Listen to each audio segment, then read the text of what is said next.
Kellan Moray thought he had found the perfect partner in Raya Voss, elegant, mysterious, and devoted. But when a devastating truth about Raya's past came to light, Kellan tried to walk away. He never made it out alive. What began as a passionate romance ended in a brutal murder, a trail of lies, and a nationwide manhunt. This is the chilling story of how love, identity, and obsession collided in the most horrifying way. Kellan Moray was never the type to seek out attention. At 28, he had built a quiet life centered around his job as a personal trainer and his passion for clean eating and early mornings. After a rough breakup back in his hometown, he decided to move to Coralpine, a peaceful suburb known for its lakeside views, spacious parks, and upscale fitness culture. It was a place where no one knew him, and he liked it that way. He rented a small but modern apartment and started working at Apex Fit, a gym that catered to the elite crowd of the area. Life was slow, predictable, and controlled. Exactly what Kellan needed to heal. Everything changed when Raya Voss walked through the gym doors. She wasn't just beautiful, she was magnetic. Her presence lit up the room like a camera flash. Tall and graceful, she had flawless skin, sharp eyes, and a voice that turned heads. She asked about personal training sessions, and Kellan was assigned as her coach. From their first interaction, he noticed something different about her. She carried herself with intense confidence, yet guarded her emotions closely, as if always performing. Still, he was captivated. The ear sessions turned into casual conversations, then coffee after workouts.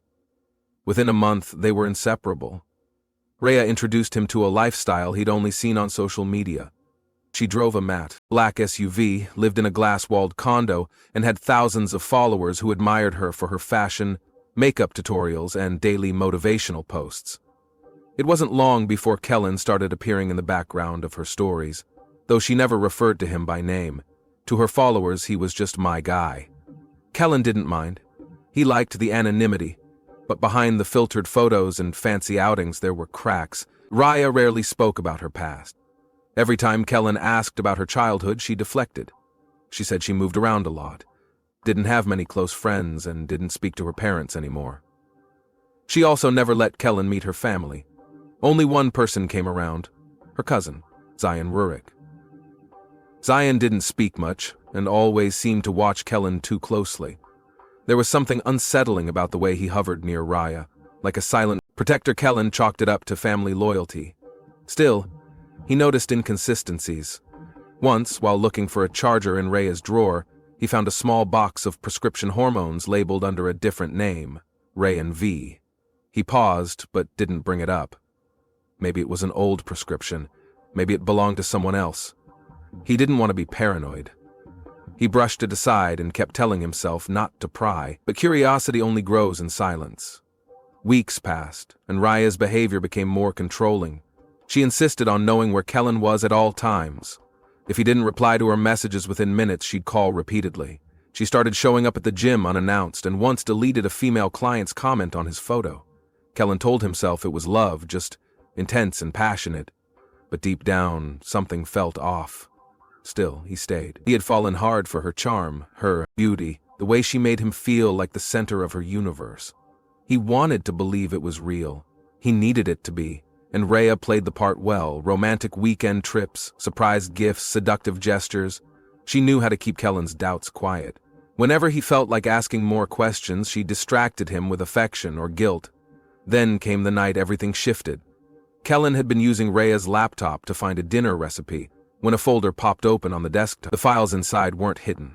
They were medical documents, old photos, and court paperwork. As he scrolled, the truth unfolded, line by line. Raya Voss, assigned male at birth, medical transitions, legal name change, hormonal treatments, a completely different life before she became the woman he now knew. He sat frozen in disbelief. The air felt thicker, like the room had closed in on him.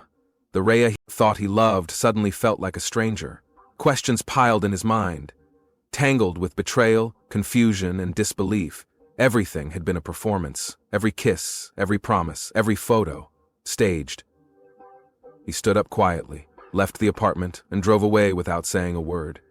What he didn't know then was that discovering the truth wasn't the end of his story. It was only the beginning of something far darker, something he wouldn't survive. Kellan drove aimlessly through the dimly lit streets of Coral Pine, his mind racing faster than the car. His hands trembled on the steering wheel and his chest tightened with every breath.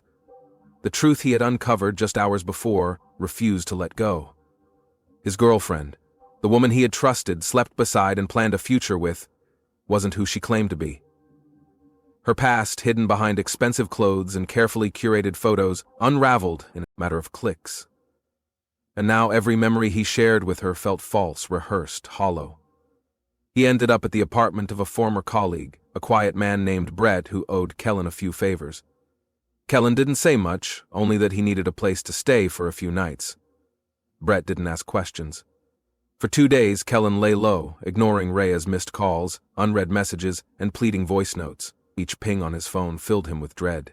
Raya's texts oscillated between desperate apologies and veiled threats. At first, she begged for understanding, then she accused him of betrayal. The tone shifted quickly, and Kellan realized she wasn't just heartbroken, she was angry. He considered responding, but didn't trust himself. Instead, he turned to the only person from his past who still watched from the shadows. Lena Darmore. They hadn't spoken in months, not since their relationship ended in quiet bitterness. But she was still there, always watching his social media, always the first to view his stories. When he messaged her late that night, she responded instantly. They met at a nearby diner, hidden in a corner booth. Kellan poured out everything, the files, the lies, the betrayal. Lena listened, her expression unreadable. She asked pointed questions about Raya's behavior, her cousin Zion, and the timing of certain events. Then, she said something that made Kellan flinch. She suggested going public with the truth. She told him to post the documents, expose Raya, and warn others. Kellan refused. Whatever anger he felt, he didn't want to humiliate anyone. He just wanted distance, clarity, and peace. He wanted to disappear from the mess altogether. That night, he returned to Brett's apartment and started packing. He booked a one-way ticket out of Coral Pine, deleted most of his social media, and made a final decision. He would send one last message to Raya and leave everything behind. He wrote a short note. He knew the truth, didn't blame her for who she was, but couldn't stay. He asked her not to contact him again. He hit send. The message delivered. He never received a reply. Kellan's flight was scheduled for the next morning. He left Brett's place before sunrise, carrying only a duffel bag and his passport. The streets were quiet, bathed in golden light from the early sun. He grabbed a coffee, fueled by anxiety and exhaustion. As he approached the car, he noticed something strange. A green sedan idled across the street, engine humming, windows up. He paused. The driver wore sunglasses, motionless. For a moment, Kellan thought it might be Zion. But he shook the thought away, got into his car and drove toward the highway. What Kellan didn't know was that he was already being followed. Zion Rurik had been watching him for days, ever since Raya confessed to him what Kellan had discovered. According to Raya, Kellan had threatened to destroy her. She'd painted herself as the victim, twisting the truth into a cry for help, and Zion, as always, believed her without question. To him, Raya was all he had left. He didn't understand her secrets, but he didn't need to.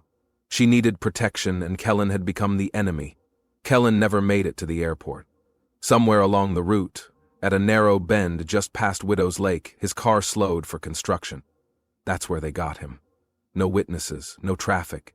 Just a silent figure in green sneakers waiting in the trees.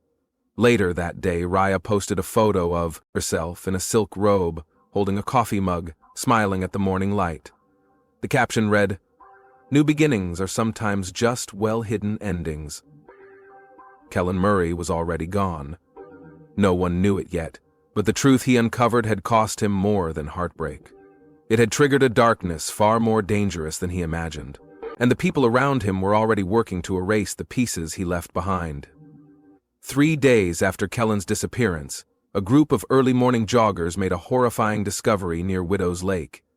Just off a muddy trail, half buried beneath wet leaves and rotting pine needles, lay a body.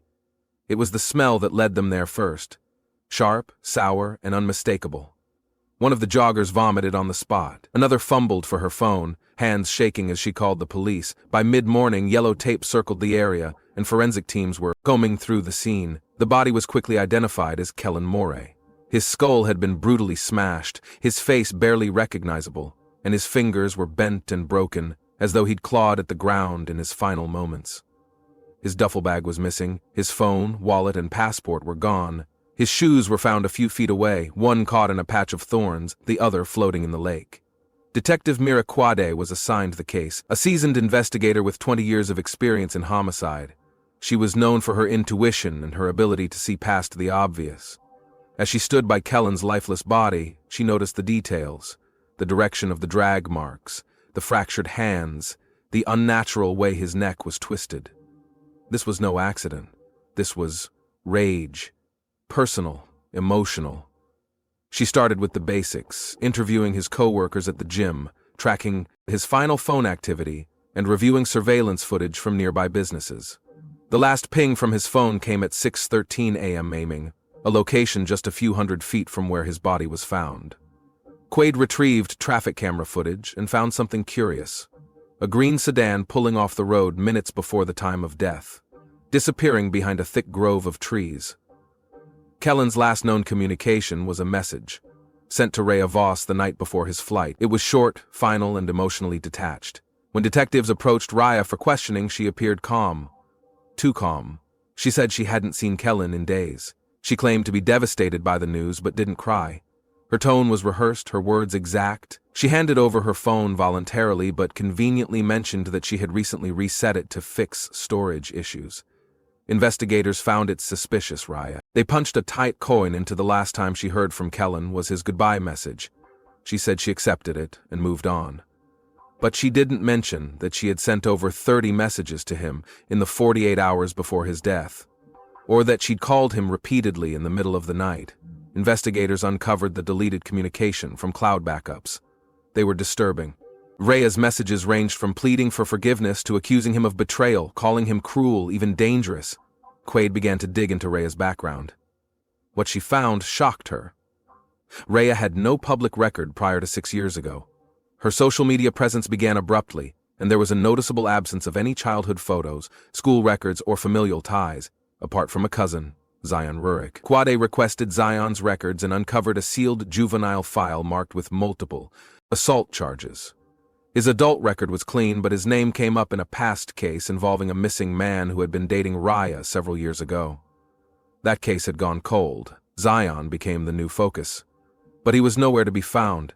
When investigators visited his listed address, it was empty. Neighbors said they hadn't seen him in days. One mentioned a loud argument between Zion and an unknown man a few nights earlier. No one reported it at the time. Then came the break. Forensics recovered Kellan's phone, tossed in a storm drain a mile from the crime scene. It had water damage, but wasn't completely ruined. After careful extraction, technicians recovered a corrupted video file, less than 20 seconds long. It had started recording accidentally as Kellan struggled in the dark. It was blurry, chaotic, but one detail stood out: a pair of green sneakers with a stitched letter Z glinting under a car's brake light. Detective Quade felt a chill. The killer wasn't just close to Raya. He was part of the image she built around herself. And the truth behind Kellan's murder was deeper than anyone imagined. The investigation had cracked open a hidden world, one stitched together with secrets, obsession, and a past that refused to stay buried. Zion Rurik had vanished without a trace. Detective Mira Quade issued an immediate warrant for his arrest, placing him at the top of the department's internal watch list. The green sneakers in the recovered video, combined with Zion's history and proximity to Raya Voss, gave investigators enough to consider him a prime suspect in Kellan Moray's brutal murder. But knowing someone did it, and proving it beyond doubt, were two different battles. The search for Zion spread across state lines. Police tracked his last known movements through ATM withdrawals and surveillance footage. He'd been smart, using cash and avoiding cameras where he could. Still, a gas station in Morrow County caught him on tape 2 days after Kellan's death. He was alone, wearing a hoodie, and looked directly at the camera for less than a second before disappearing into the night again. Meanwhile, Detective Quade continued probing Raya. She knew there was more to her than she let on. Behind the polished exterior and influencer persona, Raya was evasive, cold, and deeply manipulative. Her online presence had ballooned in recent weeks. Cryptic captions, moody selfies, and indirect messages that read more like veiled warnings than expressions of grief. One post featured a black screen with white text: "Loyalty runs deeper than blood. Choose wisely." Quade took it as a sign. Raya wasn't just mourning, she was controlling the narrative. Digging deeper into Raya's digital trail, forensic analysts recovered fragments of her pre-transition identity. Before she was known as Raya Voss, she had been Raya Voss, a name attached to psychiatric evaluations, foster care placements, and multiple incidents of violence during adolescence. Her records had been sealed after her legal name and gender change, but Quade pulled strings and accessed them through court order. The contents painted a portrait of someone who had lived through rejection, abuse, and displacement.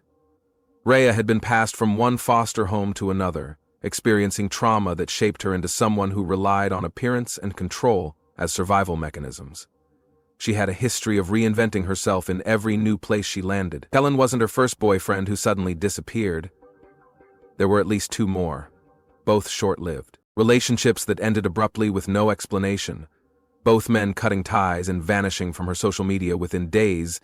In one of the old files, Quade noticed a chilling detail. Raya had once been hospitalized after a violent outburst involving a foster brother. The report stated she attacked him after he discovered her hormone therapy kit and threatened to tell others.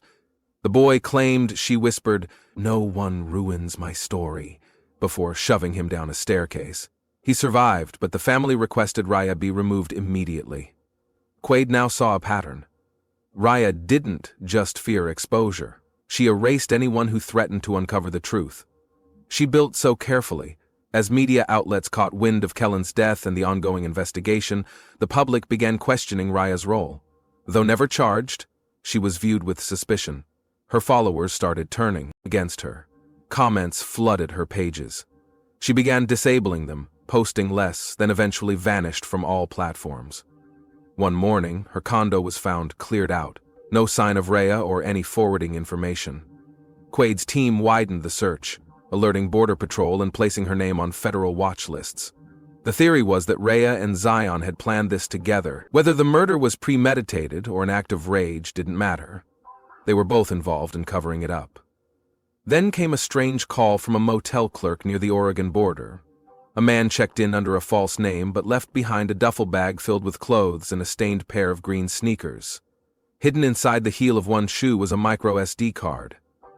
It contained a voice memo. The audio was short but damning, a recording of Raya whispering instructions to someone. "If he says anything, shut him down. I don't care how. No one walks away from me." It was the missing link. The voice behind the violence. Detective Quade felt the final pieces sliding into place. Raya wasn't just trying to protect her secret. She was controlling her reality like a script. And Kellan had become the one character who refused to follow it. Now, she and Zion were on the run, but for how long, Quade didn't know. She only knew one thing for certain. This case wasn't over. Not yet. The weeks that followed were a tense blur of leads, dead ends, and quiet dread. Detective Mira Quade continued hunting both Raya Voss and Zion Rurik, their trail growing colder with each passing day. Despite nationwide alerts, border monitoring, and the release of a public bolo, neither of them resurfaced. It was as though they had melted into thin air. But Quade refused to let the case die. She was obsessed now, not just with catching them, but with understanding them. The layers of deception, the manipulation, the carefully curated identity Raya had lived in, it wasn't just a cover. It was a performance built to protect something deeper, something fractured. Raya didn't kill Kellan because he exposed her identity. She did it because, in her mind, he rejected the world she'd fought to build, the version of herself she had almost convinced herself was real. Kellan's funeral was held privately in his hometown, a quiet ceremony attended by close family and friends. His mother, Lorraine, gave a brief eulogy, her voice trembling as she described her son as someone who always tried to see the best in others, even when they didn't deserve it. The pain etched into her face was not just grief. It was confusion. Betrayal by a world that took her son in. Silence and Savernue left no answers. Meanwhile, the investigation quietly expanded overseas. A tip came from a customs officer in Nova Scotia who claimed to have encountered someone matching Zion's description. Accompanied by a tall woman wearing a medical mask and sunglasses, they had passed through using forged passports. The officer had grown suspicious, but lacked grounds to detain them at the time. Quade acted quickly, sending the details to Interpol and issuing a red notice. If they were surfaced, anywhere in the world someone would be waiting. But the most shocking development came from a direction no one expected. A month after Kellan's death, a retired journalist named Roland Scarve contacted the Coral Pine police. He claimed to have written a piece years earlier on missing men in smaller cities, men who had all briefly dated an influencer known by different names in each city. The pattern had never been proven, but the article suggested a serial element behind their disappearances.